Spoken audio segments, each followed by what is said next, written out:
How you guys doing? Welcome to a Bat Brand vlog coming at you live.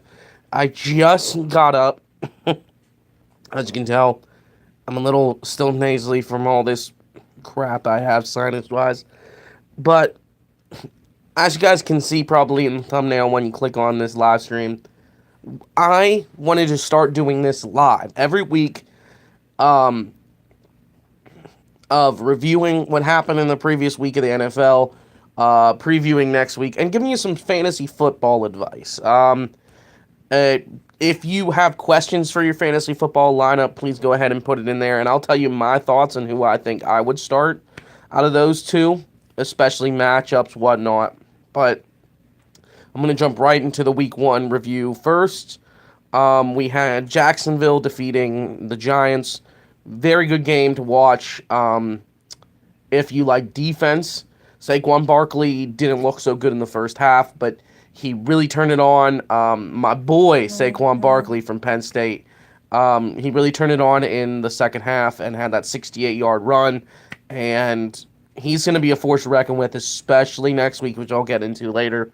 And a humongous matchup against the Cowboys, two 0-1 teams who are desperate for a win. But I'm just going to go over some of the main games that really stood out to me, by the way. But the Titans game and Miami, that game was very grueling to watch. I remember watching it till almost 7 o'clock, and I'm like, this game's still going on. But you could tell it suffered, and Mariota getting hurt, and Delaney Walker now on IR and done, possibly for the year. And just the hits just kept on coming for him. And that's probably why Miami won. Well, when you lose Marcus Mariota, who is a prime talent, your team's going to suffer. But then you lose Delaney Walker, who obviously, to be honest, he is your best pass catcher. But in fantasy, with no more Delaney Walker, I want to start Corey Davis until you know Marcus Mariota starts. But if Corey Davis is he's going to get an uptick in targets now because there's no Delaney Walker anymore. So if Corey Davis isn't in your thing, I'd go pick him up. I would. He had a good showing last week, at least like 4 or 5 catches for 65 yards. That's a good showing to start out. It's not bad. Now, how do I don't know what Marcus Mariota, how bad the injury is, but I think the Titans are going to really stink this year. They're not going to be that very good that I see. But, yeah, but the Miami Dolphins did show me something. They were, I mean, they faced the Tennessee Titans. I really want to see what they do moving forward, but a lot of two AFC East teams really impressed me. Especially the one against but we'll get into that here in a second. Anyway, the other games that I was looking forward to, the Steelers and Browns game. A tie? Come on, Steelers. You guys are facing the worst team who hasn't won a game in 2 years, and you tie with the Browns. And let me just say, James Conner, goodbye, Le'Veon Bell. Goodbye, because James Conner has performed. He's shown that he can, if he can do this next week, and then a week after that, you start him going forward for the rest of the season. If Le'Veon Bell comes back, you start his timeshare. Because you know he's going to be gone next season. He already said this is his last year with the team. So, as a coach, what I would do, set up a timeshare, because you can't have James Conner as good as he did those however many games he's going to be in with Le'Veon Bell not out, with him not start for you and not do something in your offense. So, I could see a committee happening that would probably take Le'Veon off even more, but I don't think the Steelers care about his feelings anymore. But the Browns impressed me because I really think that this team is going to actually win a couple games this year. Technically, they already won one because they tied. But, you know, I don't know. A tie isn't a win. It isn't a loss either, okay? But They did good. They did good. But come on, Ben Roethlisberger may have one of his worst seasons of his career if he. No, we don't want to talk about the Bears not winning. Okay, I'm gonna get into that here in a second, but that game frustrated me to the core in the second half. But I'll get to that in a second. But really, I mean, the Browns did impress me. Tyrod Taylor, he turned the ball over once. He wasn't. He was still good. Um, but that offense looked a lot better than it used to be, and Myles Garrett looks like he's going to be a beast this season. A beast. And Ben, he may have his worst statistical season. I was watching that game. He was missing Antonio Brown by a mile. Now, I don't know if it's because of the weather conditions. That's possible that can happen and that kind of thing when it's pouring down rain like that. But all game long, he missed Antonio Brown left and right. He overthrew him so many times. And they had 7 turnovers and he forced 6 of them. Wow. From a veteran quarterback, that doesn't happen. But moving on, we're going to go into the Patriots and Texans. Patriots won that game, obviously, because Tom Brady's there. But they have a tough matchup next week against Jaguars, and they are going to lose. Because the Jaguars are going to be pissed. They're coming in mad from last season, losing that game that they should have won in the AFC Championship last year. So I think they're going to have some added motivation. Then we went into the game that really surprised me was Tampa Bay not even beating the Saints, but destroying them. At halftime, I think it was 38-17, and at the end it was 48-40. Okay, Jameis Winston's suspended for the first 4 games. How in God's name does Ryan Fitzpatrick come in and throw for 4 touchdowns and over 400 yards? No one saw that coming. No one saw that. I know I didn't. Dear Lord, I'm telling you what, if you're in a deeper league in fantasy and you need a quarterback, next 4 weeks, go Fitzpatrick. I mean, the worst he can do is have a bad game in one of those games. Now I would play matchups. I think he has a good matchup this week. Against I think is it against the Browns? I'm not entirely sure, but I know the Browns play the Saints, but Tampa Bay plays somebody this week, obviously.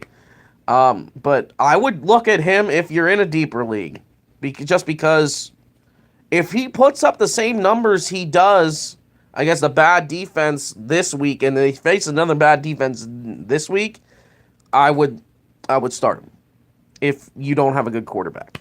But anyway, that was a very surprising game. Now the late games, Seahawks beating the Denver Broncos. Or no, it was the Denver Broncos beating the Seahawks. I'm sorry. Royce Freeman looked pretty good, but he didn't really impress me. Case Keenum, he really likes Emmanuel Sanders, and if you have him in fantasy, you struck gold. With him, Odell Beckham Jr., Michael Thomas, all those guys had over 10 catches or more.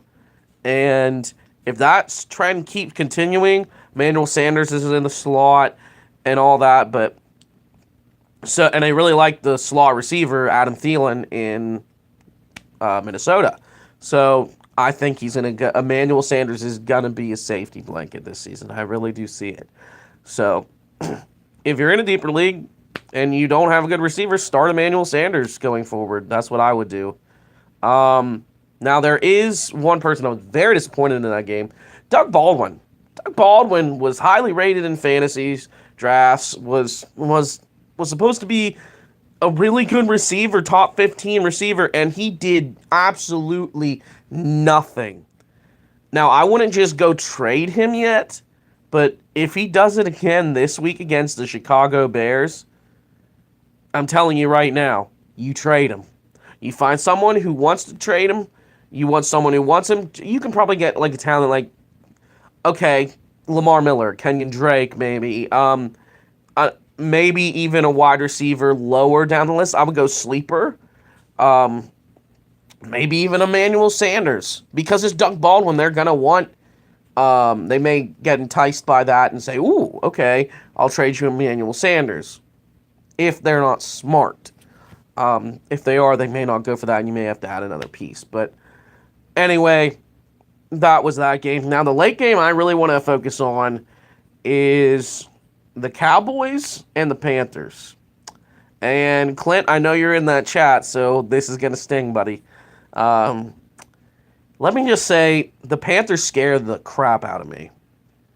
Because that defense, I mean, I don't know if it was the Cowboys' offense just stinking that bad because they didn't play the other starters all season, or all preseason, or that defense is just that good.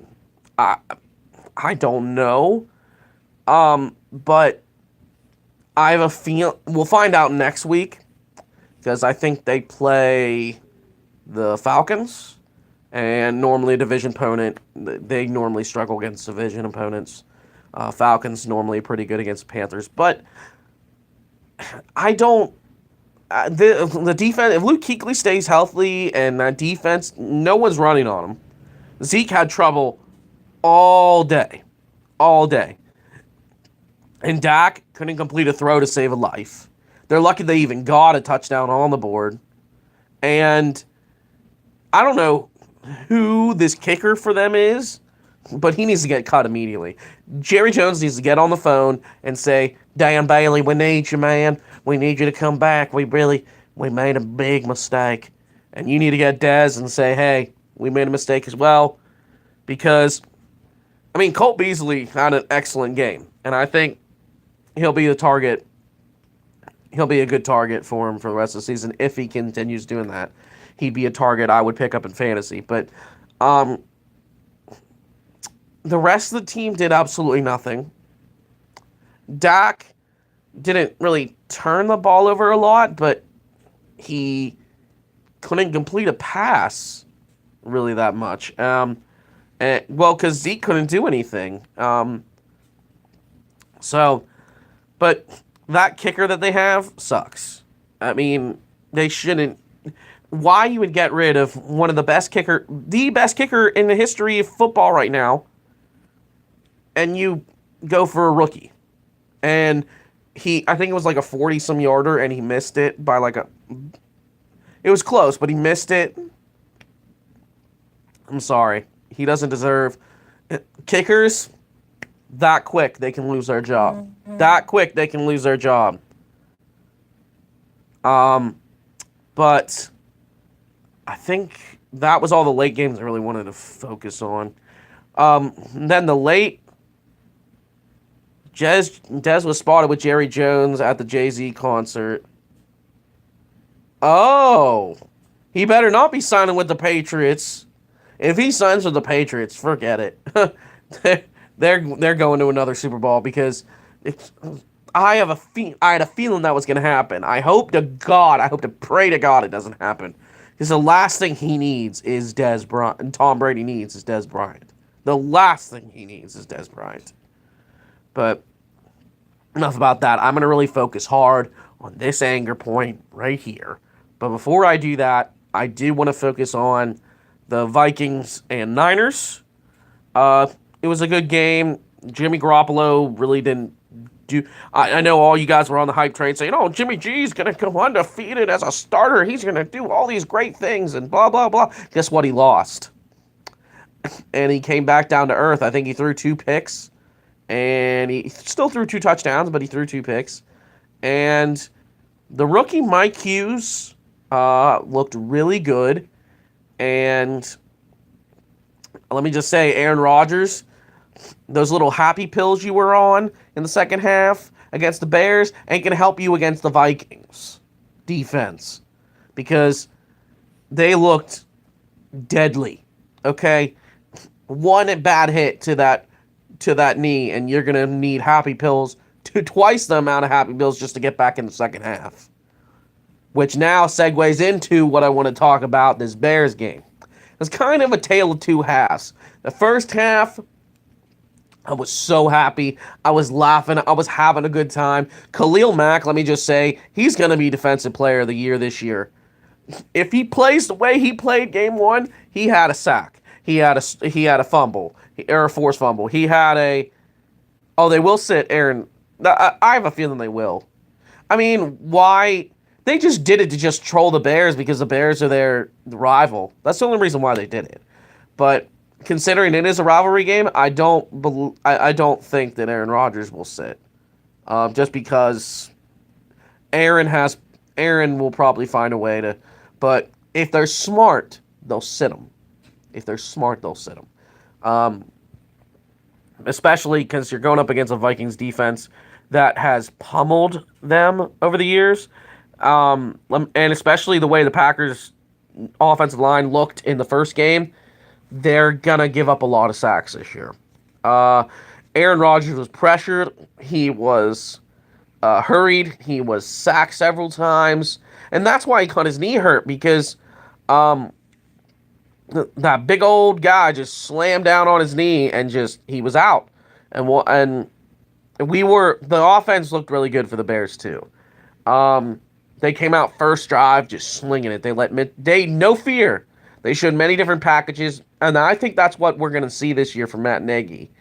He has a bunch of different packages. We're going to see different plays we've never even seen before. First play, he came out with 3 running backs, all in like a triangle formation. The fullback, halfback, or Tariq Cohen and Jordan Howard, and he's going to line them all up, and it was like a run play, and it was a nice run play. And then they lined up a lineman out wide. One play. I think a couple plays they did that.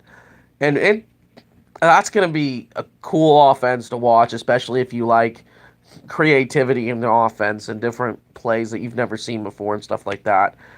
But Khalil Mack, back what I was saying about him, he had that forced fumble, he had that sack, he had the fumble recovery, he had that interception return for a touchdown.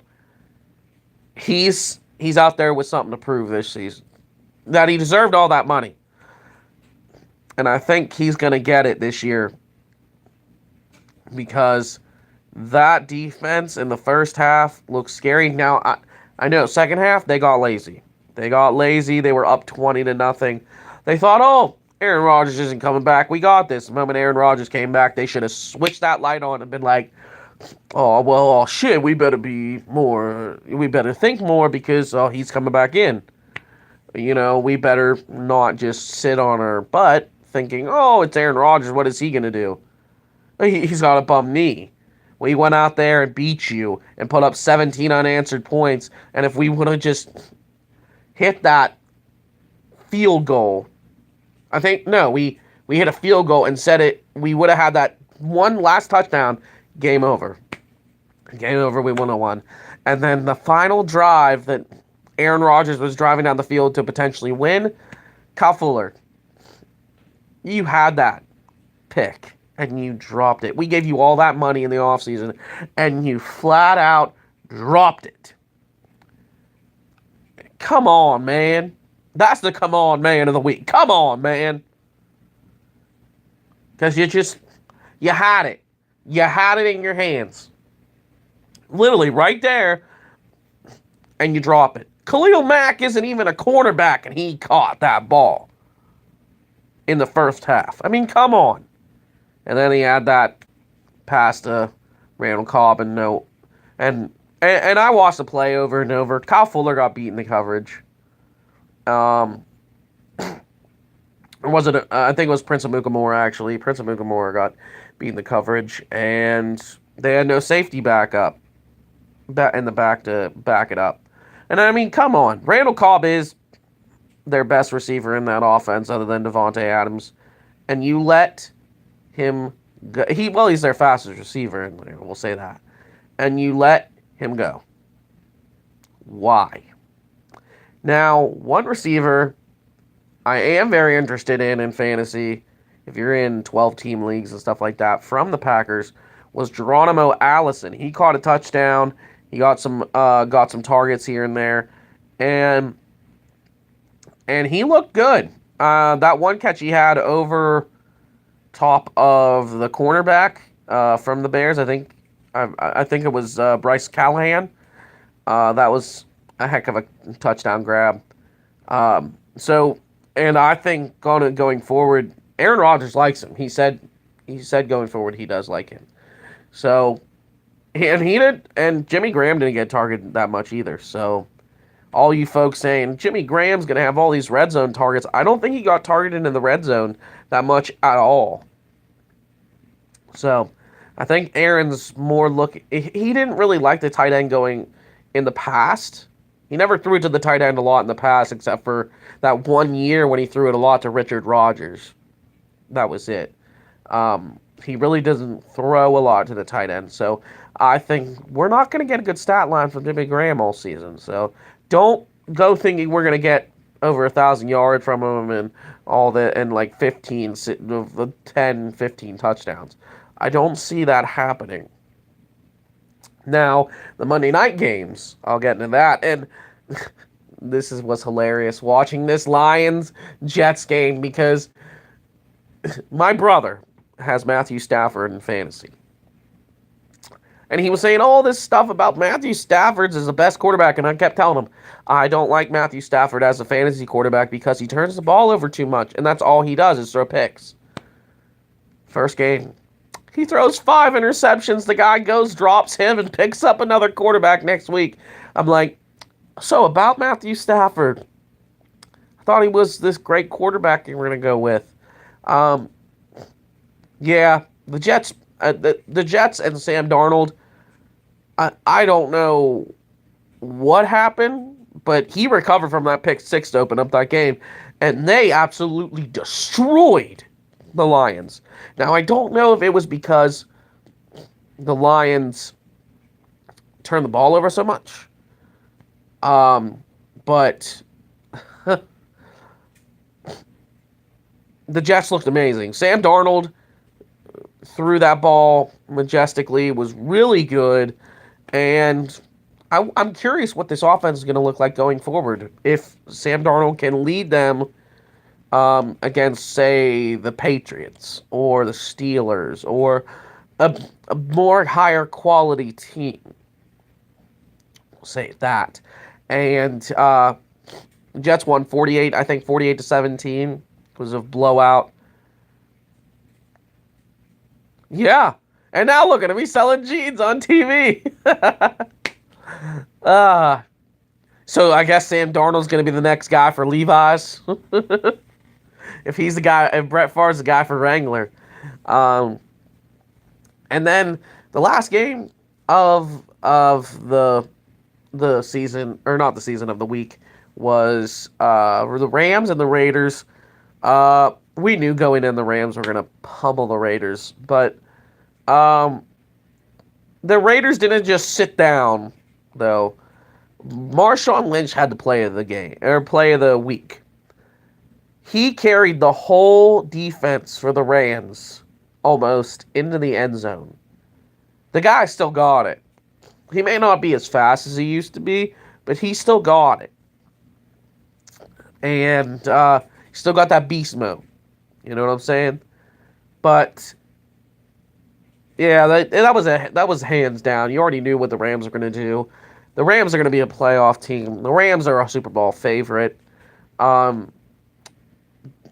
My Super Bowl prediction was already LA versus LA, which the Chargers lost terribly their first game, so I don't know how true that statement that's going to be, but, you know.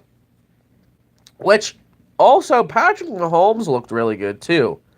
First game against the Chargers defense, and you go out there, and you didn't throw any picks. You threw like 4 touchdowns, and you focus on Tyreek Hill, who's your best target. So we'll see what he does next week. I have a feeling sky's the limit for Patrick Mahomes. So Cowboys versus Steelers Super Bowl. Well, it ain't gonna be with that tie there, Clint. Steelers ain't gonna be there with that tie. And Cowboys really need to get it together with that offense. They're gonna start. I see this. They'll pick it up, but they're gonna start out slow. They're going to really start out slow because technically none of their starters play preseason. So technically their starters are still in preseason mode. So when their backups are already ready for the season. Okay, and now Browns versus Bills. The Bills are going to be the worst team in the league. The Bills are going to be the worst team in the league. Bills, I'm sorry, they look terrible against the Ravens. Ravens are going to be a playoff team again this year. I do see that happening. Especially with the way they played week 1. Their defense looked like they are back. Which, you know what? Let's jump right into the week 2 preview tonight. Is week 2 opening into the preseason. I actually have a question myself for the flex and fantasy, too, with one of the players playing tonight. Is the Ravens and Bengals. Joe Mixon. I have Joe Mixon in fantasy. But he's facing Baltimore Ravens defense. And they didn't give anything to LaShawn McCoy. Nothing. So I'm curious, do I start him or do I start Jordan Howard on Monday night? That's the question that I'm wondering. But the Ravens, Cincinnati Bengals face off. It's always a good game. What a great game to start out Thursday Night Football, too. I think the Ravens are going to win that game. But I do. The Bengals normally, it's a division game in the AFC North. Anything is possible.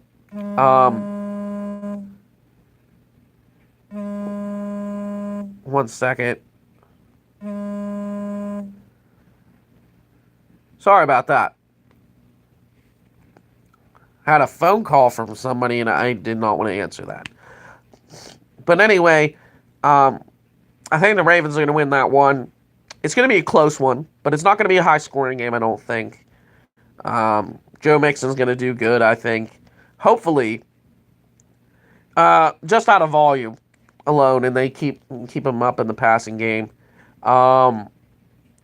What's another game I can focus on? Jacksonville Patriots.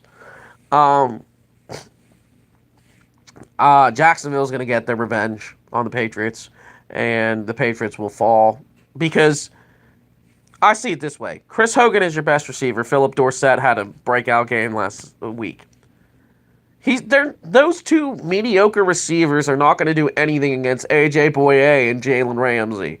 So you're going to have to require upon Cordero Patterson and Rob Gronkowski, who's going to be covered by... He's going to be double covered all game. Gronk is. So, and I think that defense is going to come through. They're going to pressure Brady. They're going to attack Brady. So I see them winning.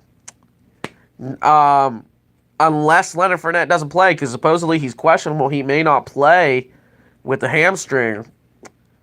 So if he doesn't play, that changes the dynamic of the game, especially offensively on Jacksonville side. But I don't know what's going to happen until Sunday. So next, the Steelers play the Kansas City. They face Kansas City, and it's a much friendlier matchup to the Steelers. So I think Antonio Brown will get more in the offense. It'll be more of an offensive game, and it won't be a turnover-riddled game for Big Ben. Because Kansas City secondary is beatable. They're not the best. But I see Kansas City winning. I do see Kansas City winning. I think Mahomes' magic is going to keep on going. Is going to keep going strong. The Browns play the Saints. Yes, the Browns play the Saints. And I see the Saints are winning that one, all because of Alvin Kamara. But the Browns could surprise me yet again. And their never say die attitude. They were down 21-7 against the Steelers, and they came back and tied it. So, and had several chances to win and didn't win it. But they're the Brownies, so what do you expect? And then Sunday night, We have the Cowboys and the Giants. That game's going to be Saquon Barkley versus Ezekiel Elliott. And both of them are going to have great games. Both of them are going to... Zeke's going to actually have a better game offensively, I think.